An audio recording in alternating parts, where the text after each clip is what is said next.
புதுமை எனப்படுவது மாற்றத்தின் வழியாகத் தோன்றும் ஒரு நிகழ்வு என்று சொன்னால் மிகையாகாது. புதுமையானது எங்கும் எப்பொழுதும் எந்தச் சணமும் தோன்றிக்கொண்டேதான் இருக்கும். இதில் மாற்று கருத்து ஏதும் இல்லை. ஆனால் இந்த அகிலத்தில் நிகழும் மாற்றங்களையும் மாற்றங்கள் வழி பிறந்த புதுமைகளையும் உணரும் ஜீவராசிகளே உலகத்தோடு மற்றும் இயற்கையோடு ஒன்றி இருக்கும் ஜீவராசிகளாக இயற்கையின் கண்ணோட்டத்தில் காணப்படும். மானுடப் பிறவிகள் போன்ற உயிருள்ள அனைத்து ஜீவராசிகளாலும் மாற்றத்தையும் புதுமையையும் ஏற்றுக்கொள்ளும் மனப்பாங்கும் மறுத்து ஒதுக்கும் மனப்பாங்கும் தனிப்பட்ட உயிரினங்கள் கைகளில்தான் உள்ளது.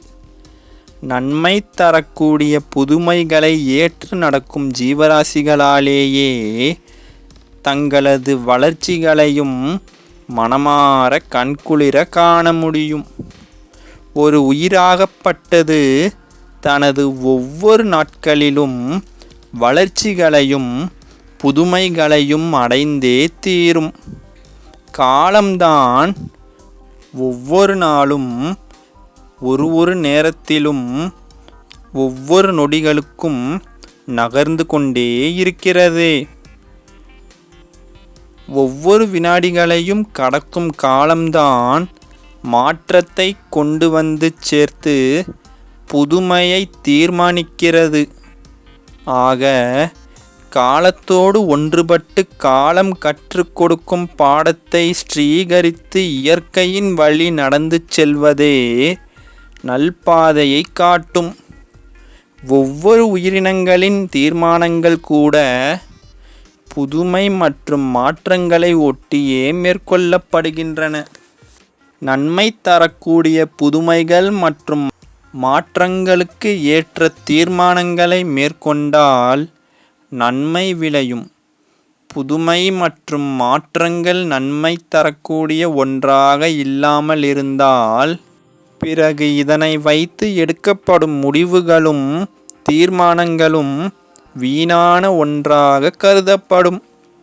ஒவ்வொரு நாளும் பற்பல நன்மை தரக்கூடிய புதுமைகளும் யாருக்கும் பலனளிக்காத வீணான புதுமைகளும் தோன்றிக்கொண்டேதான் இருக்கிறது.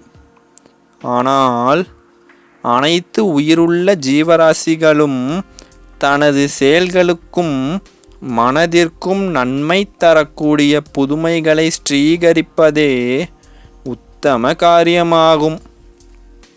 புதுமையானது நிச்சயம் மாற்றத்தை கொண்டு வந்து சேர்க்கும் என்பதில் எந்தவிதமான ஐயப்பாடும் இல்லை.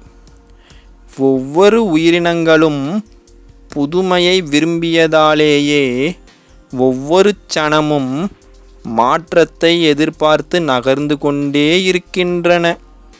இதில் எந்த ஒரு உயிரினத்திற்கும் விதிவிலக்கானது இயற்கையின் நியதிப்படி கிடையாது.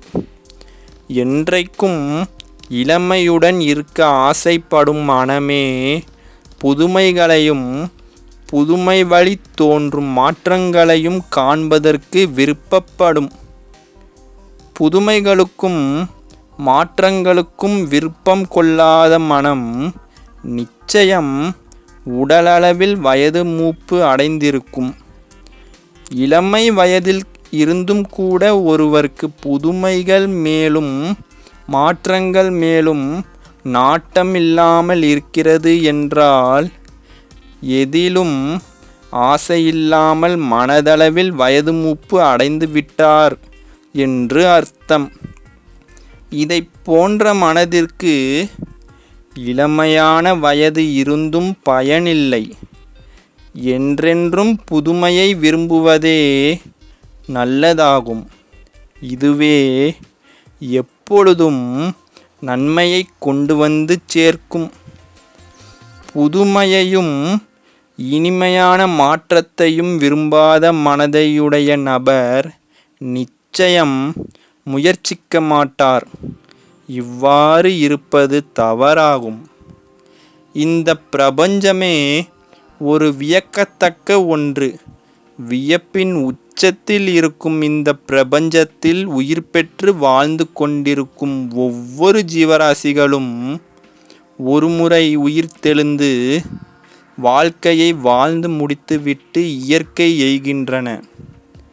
வாழும் ஒவ்வொரு நாட்களிலும் தன் மனதிற்கு பிடித்தாற்போல் வாழ்ந்தும் நன்மை தரக்கூடிய காரியங்களில் ஈடுபட்டும் மனதார வாழ்வதே உத்தம இயற்கையான காரியமாகும். பெருஞ்செல்வத்தை ஈட்டிக்கொண்டே இருந்துவிட்டு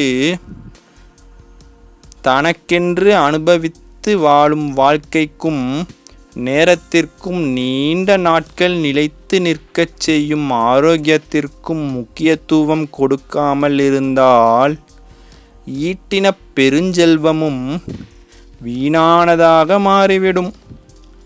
அளவான செல்வம், அளவற்ற ஆரோக்கியம் ஆகியவை இருந்தால் நல்லெண்ணங்களை வளர்த்தும் மற்ற மனிதர்களிடம் வளரச் செய்தும் நீண்ட ஆயுளை பெற்று நீண்ட நாட்கள் இந்த அகிலத்தில் நிறைய நல்ல அனுபவங்களை பெற்றும் அனுபவித்தும் வாழலாம்.